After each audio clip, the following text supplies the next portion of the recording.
The boarding process was as ordinary as any other flight out of New York that evening.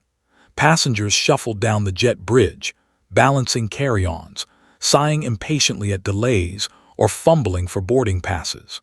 The flight attendants welcomed each traveler with polite but practiced smiles, their voices rehearsed and rhythmic after hundreds of greetings. It was the kind of scene no one paid much attention to, the kind that blurred together after years of travel. And yet, among the stream of businessmen in wrinkled suits, families herding tired children, and tourists buzzing with anticipation, she stood out, not because of glamour but because of the opposite. She was unassuming. A woman in her early 40s, perhaps, though her age was hard to guess. Her hair, tied loosely back, framed a face that looked calm yet weary, the kind of expression carried by someone used to long roads and longer silences. She carried only a small leather bag, no bulky roller, no second satchel dangling from her shoulder. Her outfit was plain, dark trousers, a gray blouse, and a coat too light for the cold outside. There was no jewelry, no makeup, no flashy detail that drew the eye. In fact, she seemed intent on blending into the background, the way travelers often did when they wanted the world to pass them by without question. The flight attendant, glancing at her boarding pass, gave a polite nod. "First class, seat 2A, right this way." She offered the faintest of smiles, then slipped into the aisle and disappeared toward the front. Inside the first-class cabin, everything gleamed with the polished perfection airlines like to sell in advertisements: soft leather seats, spacious legroom, champagne already poured for early arrivals. Men loosened their ties, women adjusted scarves, and the gentle murmur of business calls and small talk filled the air. She ignored it all. Sliding into her seat by the window, she set her bag neatly at her feet, fastened her belt, and leaned back without ceremony. A sigh escaped her, heavier than the recycled air around her. She closed her eyes almost instantly, as if she had been waiting for this moment of stillness for days. Within minutes, the hum of boarding faded into the distance. To the other passengers, she was invisible. Just another tired traveler, maybe a professional catching a red-eye after a long meeting. Some glanced at her briefly, but their curiosity never lingered. Soon, they returned to their phones, laptops, or glasses of wine. The world around her kept spinning, and she seemed content to let it. What none of them noticed, what no one could have guessed, was the way the captain, seated in the cockpit, tensed when her name came across his crew manifest. He had skimmed the list out of habit, noting the usual executives, a celebrity whose assistant had made sure the airline knew her dietary preferences, a family with a child seated far too close to first class. Then his eyes landed on her name, printed neatly like all the others. For a moment, he thought it was coincidence, a trick of similarity, but when he looked again, his pulse quickened. It was her. The name belonged to a person he had only heard of in hushed conversations, back when he was still flying military contracts.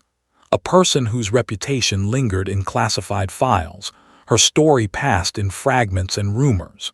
Few believed she was real. Those who did said she had walked away years ago, vanishing into civilian life like smoke disappearing into air. Yet here she was, seat 2A, first class, booked under her real name. He leaned back, his hand tightening around the control yoke though the plane was still parked at the gate. He told himself it was nothing, that she was probably just another passenger now, just another civilian. But unease settled deep in his chest. If she was here, it meant something.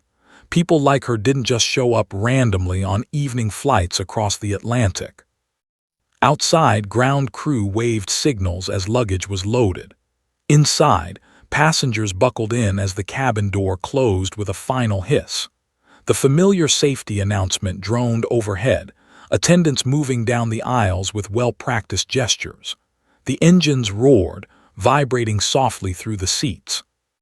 In first class, she had already drifted into a deep, dreamless sleep. To anyone watching, she looked peaceful, serene, even.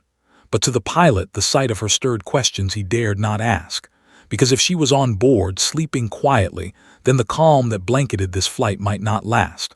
Something told him this journey would not remain ordinary for long. The flight had been in the air for just over an hour when the first tremor rippled through the cabin. At first, it was nothing, just a brief shudder of metal as the aircraft cut through a patch of unsettled air. Passengers barely reacted, some tightening their grips on armrests, others pausing mid-sip before resuming their drinks. The light blinked overhead, and the familiar chime rang through the cabin. "Ladies, and we're experiencing some light turbulence," the captain's voice announced, smooth and calm. "Please return to your seats and keep your belts fastened." His tone was steady, almost casual, but there was a faint hesitation in the cadence, something most passengers wouldn't notice. The woman in 2A didn't stir. She was still asleep, her cheek resting against the cool glass of the window, breathing evenly, as though the rumbling of the aircraft only rocked her deeper into rest. But others were less composed. Across the aisle, a middle-aged man grumbled about the light ruining his bathroom break. A young mother clutched her daughter's hand, whispering soothing reassurances.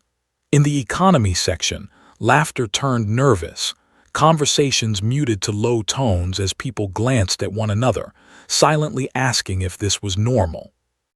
Then the turbulence grew worse. The plane jolted suddenly, dropping just enough to make stomachs lurch.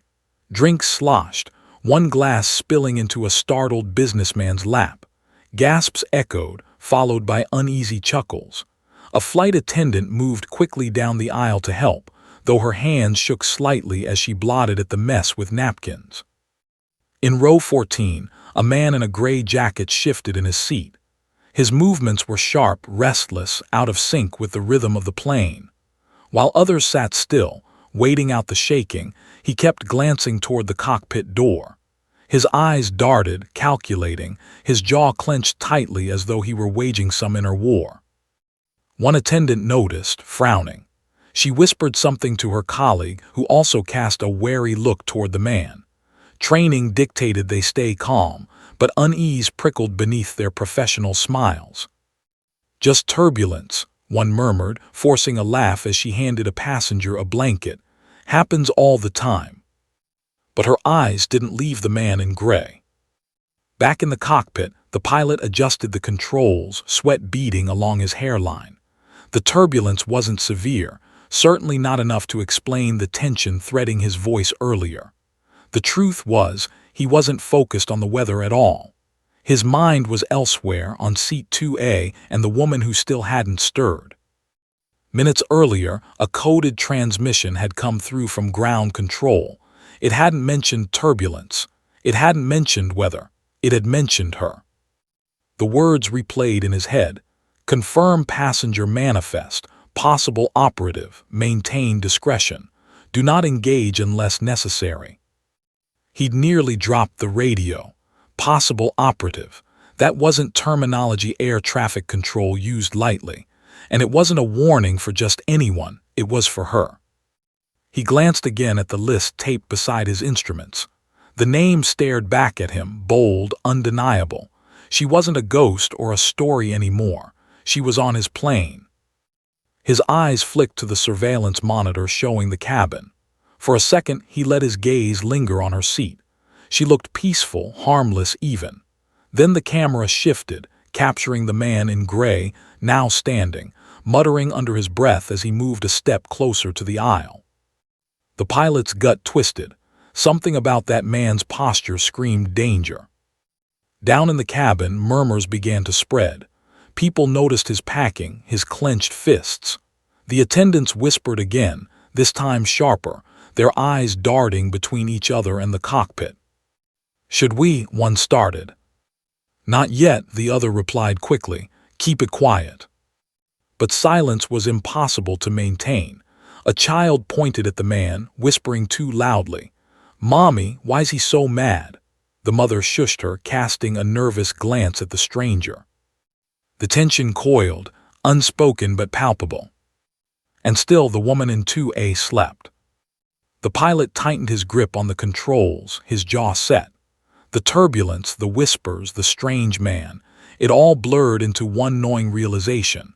This flight was shifting into dangerous territory. And unless he acted, unless he decided whether to wake her or not, things might spiral beyond his control. For now, he said nothing. The plane steadied for a moment, a false calm washing through the cabin. Passengers breathed easier, attendants forced smiles.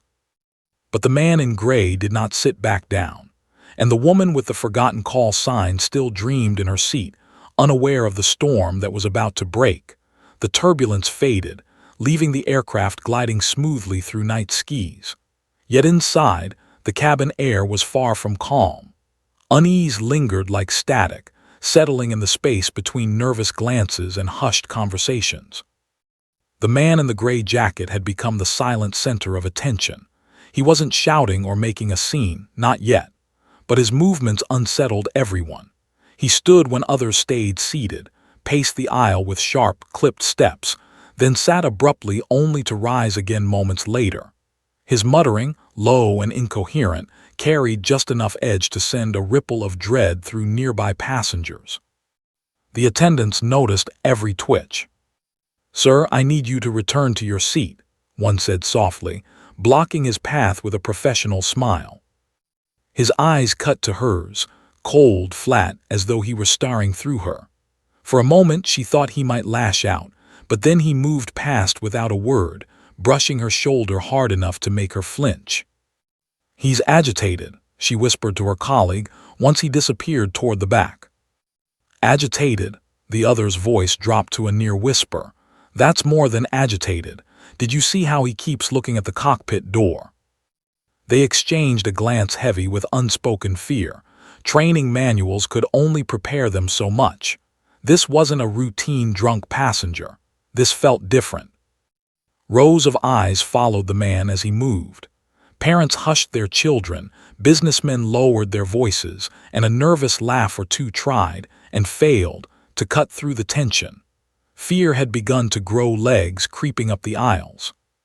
Meanwhile, in first class, she remained asleep. Her head rested against the window, her body loose, breathing slow and steady. It was uncanny, the way the chaos around her seemed unable to disturb her. One passenger, a woman in her 50s seated across the aisle, studied her with curiosity. There was something strange about the sleeping woman. She looked too calm, too composed, like someone accustomed to resting through storms others couldn't ignore. The passenger's eyes drifted lower, catching a glimpse of a faint scar etched across her wrist, barely visible under the edge of her sleeve. Not the kind of scar left by accidents in kitchens or gardens. No, this was cleaner, surgical, deliberate. The woman blinked, unsettled, and quickly looked away. In the cockpit, the captain watched the surveillance feed again. The camera captured the man in gray packing the narrow aisle. The pilot's gut tightened. He didn't like this at all. Beside the man's jittery movements, the sleeping woman in 2A stood out in stark contrast. A storm and a still sea, both in the same frame. He thought again of the coded message from ground control. Maintain discretion. Do not engage unless necessary. His instinct screamed that necessary was fast approaching. The co-pilot leaned closer. "That guy's trouble." The captain nodded grimly. "And she's the reason we might survive it." Back in the cabin, the man in gray stopped near row 12. He stood there, gripping the overhead bin tightly, his knuckles white. A bead of sweat trickled down his temple. His lips moved rapidly, whispering words no one could fully hear. Passengers nearby shrank into their seats, trying not to make eye contact. Finally, he turned, scanning the cabin as though measuring something invisible. His gaze lingered on the cockpit door, then shifted briefly toward first class. For a moment his eyes locked on her, the sleeping woman by the window. Something flickered across his expression, though it was impossible to tell if it was recognition, suspicion, or simple coincidence. One passenger whispered too loudly, "He's going to do something." The words spread like wildfire. Whispers turned into murmurs, murmurs into nervous questions. Attendants moved quickly to quiet the panic, but fear is a contagious disease, and once seated, it grows unchecked. And still she did not stir. The woman in 2A breathed evenly, unaware, or perhaps simply uninterested in revealing otherwise.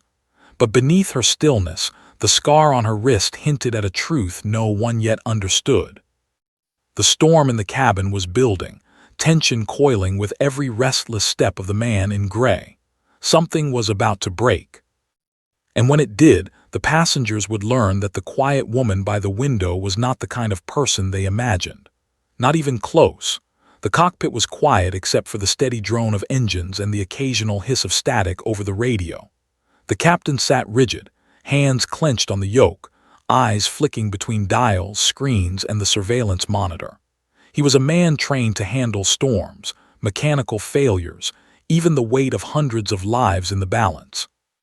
But tonight, the turbulence outside was the least of his concerns. A coded transmission had come through only minutes earlier, and its words still echoed in his skull. Confirm passenger manifest. Eagle 1 confirmed on board, maintain discretion. Do not engage unless necessary. Eagle 1. He'd heard that call sign before. Once, years ago, whispered in briefing rooms he had no business being in. She was a ghost, a name passed like contraband between military pilots and intelligence officers. The stories varied. Some said she'd led missions that changed wars. Others claimed she'd walked alone into situations no sane person would survive. Some swore she wasn't real at all, just a myth created to frighten enemies and inspire allies. And yet her name was printed plainly on his passenger list. Row 2, a first class, sleeping by the window like she hadn't a care in the world. The captain swallowed hard, his throat dry. His co-pilot noticed, "You're pale, what's going on?" The captain hesitated, then turned the manifest toward him. The co-pilot frowned, scanning the list until his eyes froze. He looked up sharply. "You're kidding." "I wish I was," the captain muttered, but ground control confirmed. The co-pilot leaned back, exhaling slowly. "What the hell is she doing on a commercial flight?" "That's the question," the captain said, "and I don't like the timing." Both men knew what he meant, because timing mattered, and right now, a passenger in a gray jacket was packing the cabin, muttering, drawing eyes, making attendants nervous. It wasn't coincidence. Not with her. The co-pilot's voice dropped. "So what do we do, wake her?"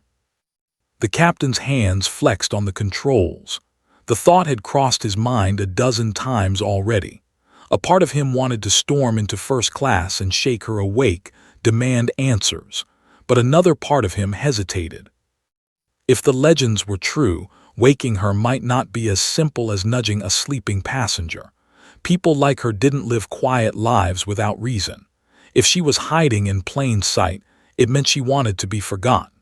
Calling her into action would drag her back into a world she had walked away from. But could he afford not to? The cockpit phone buzzed. One of the attendants, her voice trembling, whispered through the receiver, "Captain, we've got a situation. Passenger in gray, he's off. Keeps moving toward the cockpit. Passengers are scared." The captain closed his eyes briefly. "Keep eyes on him. Don't engage. We'll monitor." "Yes, sir." He hung up, staring at the monitor again. The man in gray stood now only a few feet from the cockpit door, fingers tapping against his thigh in a rhythm that spoke of impatience or planning. Every instinct screamed that he was about to make a move. The co-pilot spoke again. "If this escalates, we can't handle it alone. You know it, I know it. She's here for a reason." The captain's jaw tightened. "Or she's just here by chance." The co-pilot gave him a look. "Do you believe that?" Silence stretched. The hum of engines filled the void. No, the captain didn't believe it. He never had. People like her didn't stumble into danger by accident. Danger found them, or followed them. And if the stories were true, then she wasn't just a passenger. She was their only chance of keeping this flight alive. The man in gray knocked suddenly, 3 sharp raps against the cockpit door. Both pilots flinched. "Sir, let me in," came the voice, muffled but commanding. The co-pilot looked at the captain with wide eyes. "Now, we wake her now." The captain's throat tightened. His mind raced with 1,000 questions. What if she refused? What if she'd lost whatever edge she once had? What if calling her name only drew more chaos into the cabin? But outside that door, chaos was already pounding to get in. His hand hovered over the intercom switch.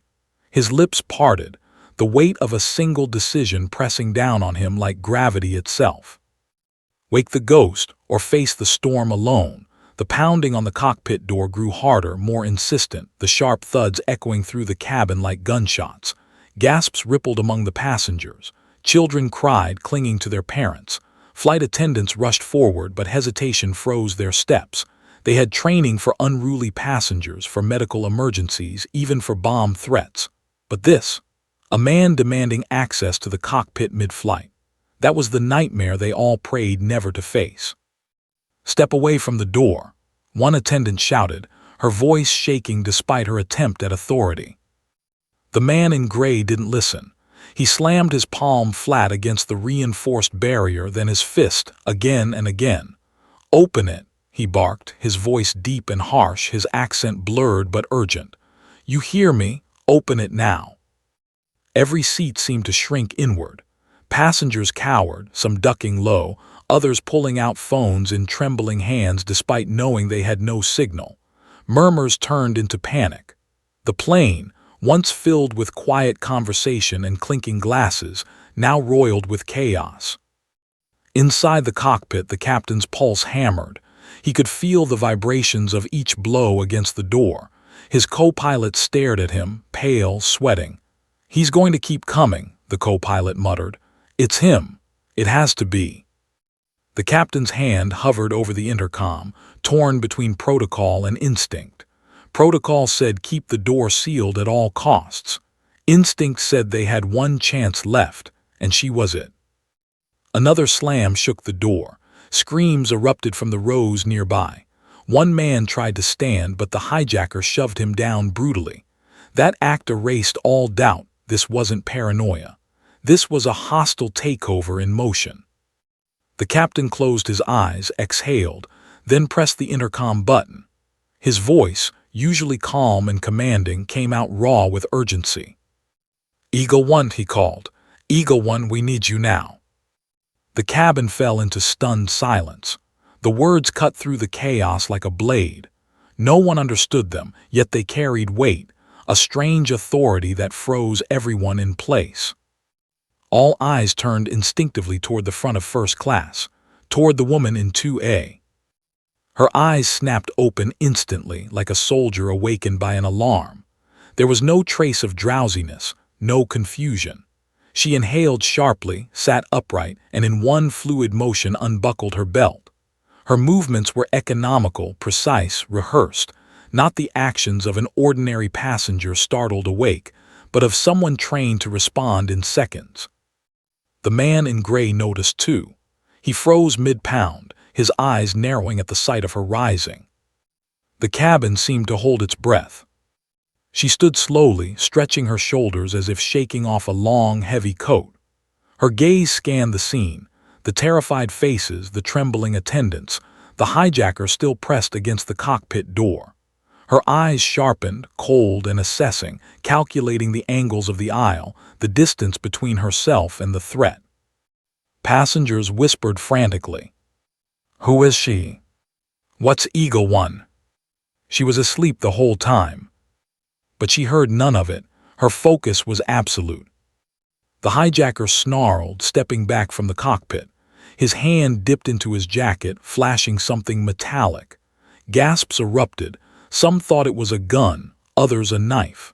Whatever it was enough to send raw terror slicing through the cabin. And yet she didn't flinch. Instead, she took a single step forward, then another. Her stride was calm, deliberate, her body loose but ready.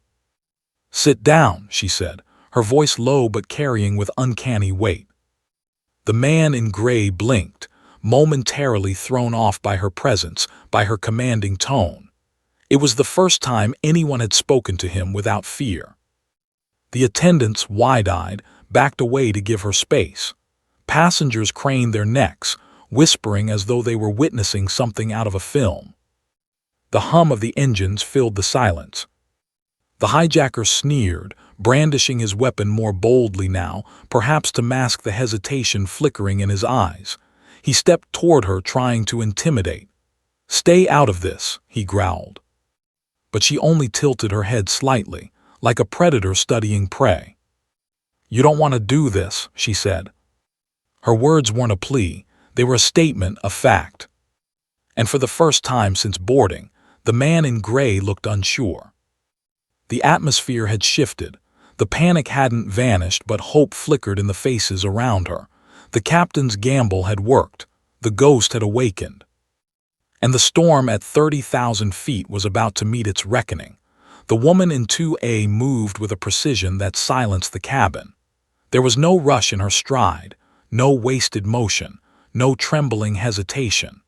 Every step forward was deliberate, calculated, as though the years had melted away and her old instincts had returned in full. Passengers parted instinctively, creating a narrow corridor down the aisle. They didn't know who she was, but the authority in her presence was undeniable. She carried herself with the quiet certainty of someone who had faced worse storms than this one. The hijacker's hand tightened on his weapon. He drew it fully now, revealing a jagged knife glinting under the dim cabin lights. Gasps rippled through the passengers. Some ducked, others clutched loved ones.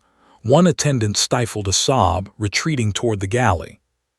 Still, the woman didn't flinch. Her gaze locked on his, calm yet piercing, like steel tempered by fire. The hijacker shifted uneasily, caught off guard by her composure. Most people would have backed away, hands raised in panic. She advanced instead, her pace steady, her voice low but commanding. "Put it down," she said. The words were simple, but the way she delivered them carried weight, an unspoken promise that resistance would end badly for him. The hijacker barked a bitter laugh, though it rang hollow. "You think you can stop me? You don't know who I am." Her lips curved, not into a smile but something colder. "I don't need to know who you are. I already see what you are." The passengers murmured nervously, watching the exchange as if caught between terror and awe. The hijacker's bravado faltered. For a moment his eyes darted, not to her, but to the cockpit door, then back again. She noticed everything. Her training, buried under years of anonymity, surged forward like muscle memory. She cataloged his stance, the angle of his shoulders, the twitch in his left hand, the way he kept favoring one side. She noted the weight of the knife, the distance between them, the potential allies among the braver passengers now leaning forward, ready to help if given a sign. The captain's voice crackled briefly over the intercom, trying to mask his fear. "Stay calm, everyone. Remain seated." But the cabin wasn't listening to him anymore. They were listening to her. She stopped just outside his striking distance, her body loose, knees bent ever so slightly, every nerve alert. She could feel the plane vibrating beneath her feet, the recycled air humming with fear. But in her mind, the noise faded. All that remained was the target in front of her, and the countless drills, missions, and confrontations that had led to this moment. "You've already lost," she said evenly. "You just don't know it yet." The hijacker snarled, lunging forward with the knife. Gasps and screams tore through the cabin. But she was already moving. Her body twisted sideways, letting his momentum slide past her. Her hand shot out, striking his wrist with precise force. The knife clattered against the floor, skidding under a seat. Before he could recover, she grabbed his arm, twisted, and shoved him forward into the aisle. The passengers closest to him reacted without thinking. A burly man in row 7 leapt up, pinning the hijacker's other arm. A younger man followed, grabbing his legs. Together, they wrestled him to the ground. She crouched beside him, applying pressure to a nerve point at his neck until he stilled, his face red with rage but his body immobilized. "Stay down," she ordered. Her voice wasn't raised, but no one doubted she would enforce it. The hijacker spat curses, thrashing weakly against the grip of the passengers now holding him down. But he wasn't in control anymore. The balance of power had shifted, and everyone in the cabin felt it. The woman rose slowly, her breathing steady, scanning the passengers. She gave a small nod, and those restraining the man tightened their hold with renewed confidence. The attendants hurried forward with ties from service carts, binding his wrists and ankles. The cabin filled with the sound of people exhaling, the collective relief of a crowd that had just glimpsed the edge of disaster and been pulled back. Some applauded shakily. Others simply stared at her in stunned silence. She ignored the noise. Her eyes swept the cabin one last time, ensuring no secondary threats lurked. Then, without a word, she stepped back, reclaiming her quiet composure as though nothing had happened. But every soul on that plane now knew the truth. She was not just a passenger. She was someone far more dangerous and far more extraordinary than they could have ever imagined. And the hijacker, pinned to the floor, had just learned it the hardest way possible.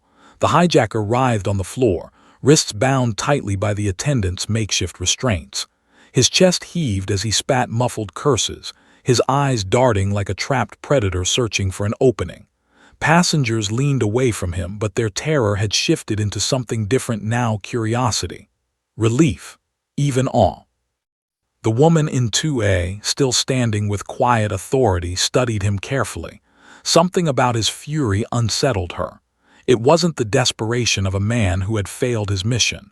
It was something colder, like he was waiting. She crouched, her eyes level with his. "You're not working alone, are you?" she asked softly.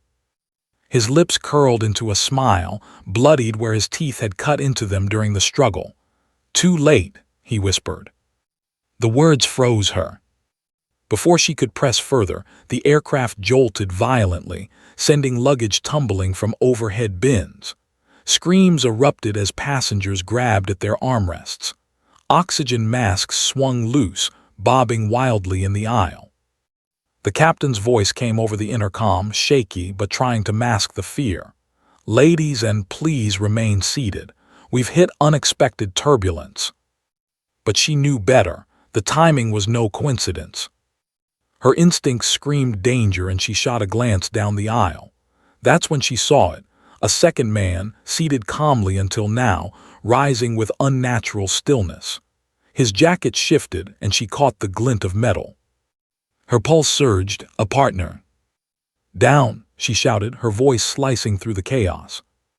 Passengers ducked instinctively as the second man revealed a weapon, smaller than a gun but deadly enough in the confined space. A homemade device, wires taped crudely together. Gasps filled the cabin. She surged forward before he could move. Her shoulder slammed into his chest, sending both of them crashing into a row of seats. The device skittered across the floor, landing under a row 3 seats ahead. Shouts erupted. Passengers scrambled out of the way. The hijacker on the floor roared with laughter, his face twisted in triumph. "Eagle One can't save you now." The second man grappled with her, stronger than she expected. His hands clawed at her arms, trying to pin her down. She twisted, driving her elbow into his ribs, but he grunted and held fast. The confined space of the cabin made every movement brutal, every strike dangerous, not just for them but for those around them. "Move back," she shouted to the passengers, forcing herself to keep her voice level. "Clear the aisle." The fight spilled sideways, shoving and scattering drinks. A child cried out, clinging to her mother as the mother shielded her with trembling arms. Her mind raced. Training urged her to neutralize him quickly, but she couldn't risk the device. If it was live, one wrong move could doom them all. The co-pilot's voice crackled over the speakers now. "We need her in the cockpit.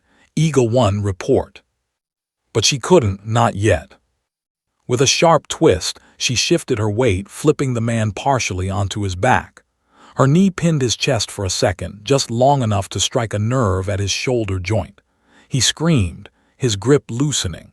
She grabbed his wrist, twisting until the weapon clattered free. Passengers scrambled to kick it down the aisle, away from his reach. An attendant pounced on it with shaking hands, securing it in a service cart and locking the door.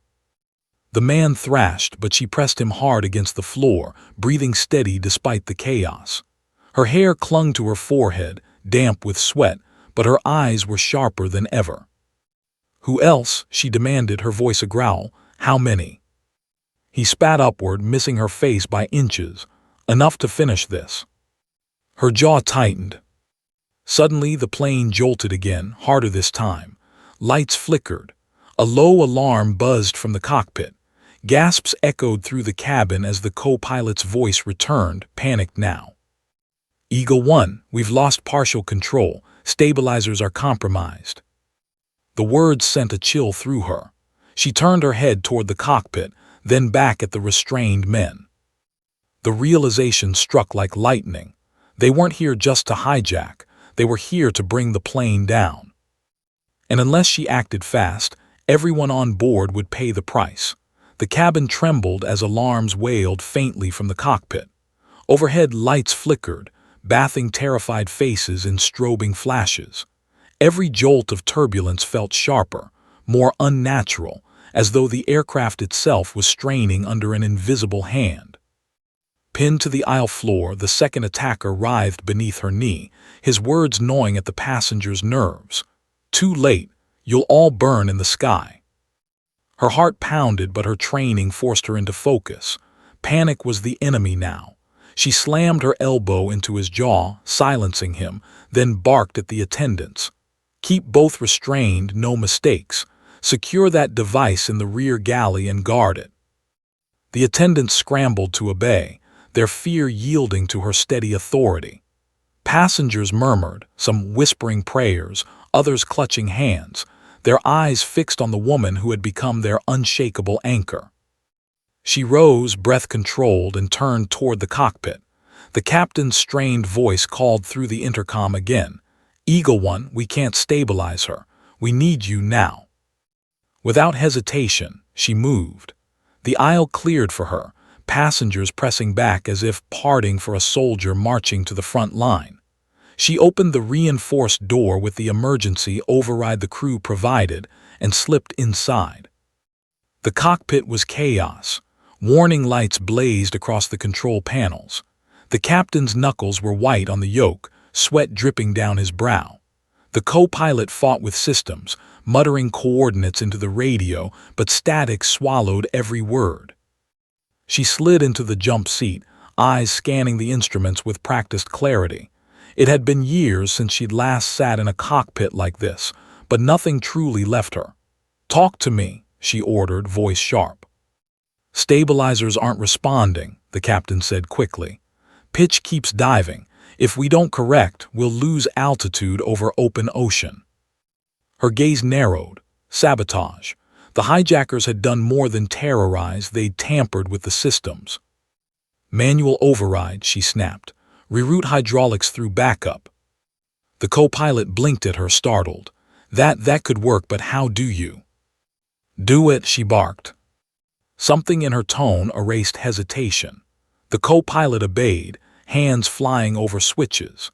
The captain followed her instructions as though she were back in command, their movements aligning into a rhythm born of desperation and trust. The nose of the plane shuddered, threatening to dip again. She gripped the console, eyes fixed on the horizon line bouncing across the screen. "Steady," she murmured.